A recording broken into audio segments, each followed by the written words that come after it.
Hi everyone, আসসালামু আলাইকুম। আজকে আমি কাবলি পোলাও রান্না করব। এখানে 1 কিলো খাসির মাংস নিয়েছি, যেটাকে ভেড়ার মাংস বলে ইউকে। আমি এখানে এই 1 কিলো মাংস আমার এক পাকিস্তানি ফ্রেন্ড দিছে। ভাবলাম এটাতে কাবলি পোলাও রান্না করে ফেলি। যাই হোক, এখানে আমি 1 কিলো খাসির মাংস, তারপরে এখানে আদা রসুন, লবণ, গোলমরিচের গুঁড়া, তারপরে গরম মশলা আর এখানে চিলি পাউডার এখানে নিয়ে নিচ্ছি। এগুলো সব কিছু একসাথে দিয়ে দিলাম। দিয়ে এখানে আমি এখন গরম পানি অ্যাড করব। গরম পানি অ্যাড করলে কি হয়, মাংসটা দ্রুত সিদ্ধ হয়ে যায়। এই জন্য আমি সবসময় গরম পানি দিয়ে রান্না করার চেষ্টা করি। এখন আমি পানি দিয়ে দিলাম 6 কাপের মতো। এই পানিতেই মাংসগুলো সিদ্ধ করে নেব। এখানে আমি কোনো অয়েল দিই নেই, অয়েল ছাড়াই মাংসটা সিদ্ধ করে রান্না করব। আমার মাংসটা সিদ্ধ হয়ে গেছে। আমি এখানে কয়েকবার ঢাকনা উঠে নাড়াচাড়া করছি, ওটা আপনাদের সাথে শেয়ার করলাম না। এখন মাংসটা হয়ে গেছে, আমি এখান থেকে মাংসগুলো উঠিয়ে নেব আর পানিটা আলাদা করে রাখবো।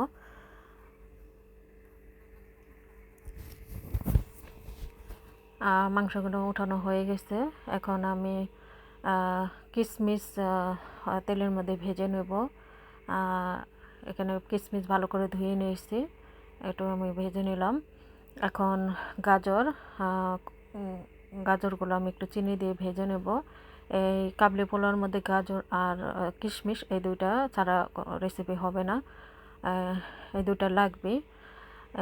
গাজর হয়ে গেছে। এখন আমি এই যে মাংসগুলো একটু হলুদ, মরিচের গুঁড়া, তারপরে জিরার গুঁড়া, গরম মশলা আর একটু লবণ, 2টা টমেটো দিয়ে একটু ভাজা ভাজা করে নিলাম। এখন আমি যে পানিটা আলাদা করে রেখে দিয়েছিলাম, এই পানিতে আমি আগে থেকে ধুয়ে রাখা ভিজিয়ে রেখে দিয়েছিলাম বাসমতি চাল, ওই চালগুলো আমি এখন দিয়ে দিলাম। দিয়ে এই রান্নাটা খুবই সিম্পল, কিন্তু খেতে অসাধারণ হয়। খুবই অল্প মশলায় রান্না করা, তারপরও খেতে অনেক ভালো লাগে। এই জন্য আমি বারবার এটা রান্না করি।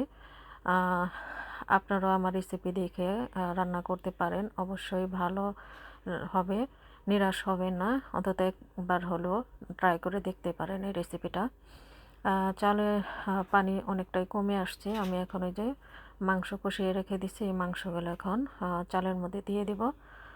রান্নাটা এখন মাংস দেওয়ার পরে বেশি একটা সময় লাগবে না, আমি দমে রেখে দেব 20 থেকে 25 মিনিট।